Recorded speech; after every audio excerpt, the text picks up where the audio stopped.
जय जिनेंद्र। आज बात उत्तम ब्रह्मचर्य की है। जब भी हम ये ब्रह्मचर्य शब्द सुनते हैं, हमारे सामने एक ऐसे ब्रह्मचारी की छवि सामने आती है जिन्होंने शायद कभी विवाह नहीं किया हो। लेकिन जो ब्रह्मचर्य की महिमा है वो इससे कहीं ज़्यादा है।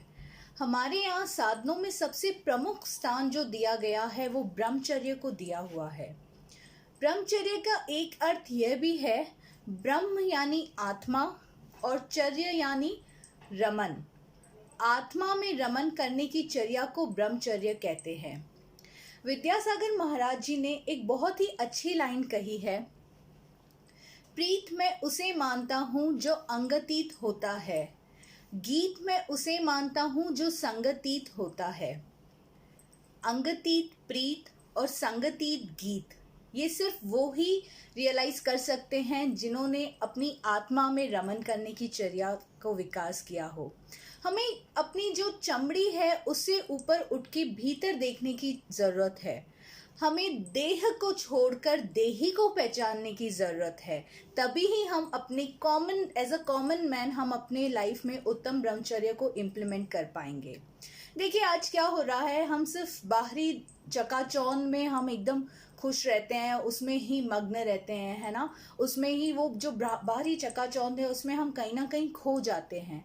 लेकिन जिस दिन हम अपनी आत्मा से पहचान लेंगे, जिस दिन हम ये जान लेंगे कि मैं कौन हूँ, मेरा सच्चा स्वरूप क्या है, तभी उसी दिन आपके अंदर की जो चेतना है वो विकसित होगी।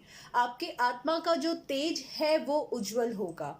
तो अगर हमें एक सफल जीवन जीना है, अगर हम चाहते हैं कि हम आनंद पूर्वक अपनी ज़िंदगी बिताएं, तो ये बहुत ज़रूरी है कि हम अपनी लाइफ में ब्रह्मचर्य को इम्प्लीमेंट करना स्टार्ट करें। ब्रह्मचर्य from the angle of a common man और common woman I am speaking. एक गृहस्थ के जैसे हम कैसे इम्प्लीमेंट कर सकते हैं ब्रह्मचर्य को।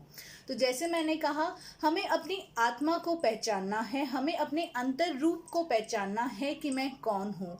और जिस दिन हम वो जाग जाएंगे, उस दिन से हमारा जो मन है वो डामाडोल होना बंद हो जाएगा।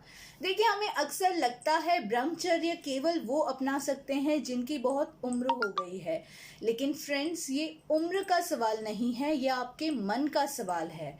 आपका अपने मन पे कितना नियंत्रण है, ये उसकी बात है। जिस दिन आप अपने मन को नियंत्रित करके अपनी आत्मा की तरफ अपनी दृष्टि को मोड़ोगे, उस दिन आपके जीवन की दिशा और दशा दोनों ही परिवर्तित हो जाएगी। आशा करती हूँ कि आपको ये जो मेरे 10 लक्षण की पूरी श्रृंखला थी वो बहुत ही अच्छी लगी होगी। मैंने एक प्रयास किया था कि हर दिन प्रतिदिन मैं पिछले 10 दिन से आपसे मिलने आ रही हूँ। सिंपल तरीके से हर एक धर्म की महिमा मैं आपको बता सकूँ, उसका कॉमन इम्प्लीमेंटेशन मैं आपको बता सकूँ, ताकि ये जो हम त्याग तप सब करते हैं केवल 10 दिन तक जो सीमित रह जाता है, हम उसे पूरे साल तक कर सके, irrespective of our age, irrespective of our gender. I hope ये आप सबको अच्छा लगा हो। अगर मुझसे कोई भी गलती हुई हो, किसी भी दिन आपको अगर मेरी कोई बात का बुरा लगा हो, तो मैं क्षमा प्रार्थी हूँ। आपसे फिर मिला करूँगी। हर हफ्ते मैं अपना वीडियो अपलोड करती हूँ। 10 लक्षण सीरीज़ नहीं पर और कोई सीरीज़ फिर से वापस लाऊंगी। आशा करती हूँ जितना प्यार, जितना सम्मान, जितना आपने मुझे अब तक लाइक किया है, आगे भी आप अपना साथ मेरे साथ नहीं छोड़ोगे। जय जिनेंद्र। अपना ध्यान रखिएगा। फिर मिलूंगी।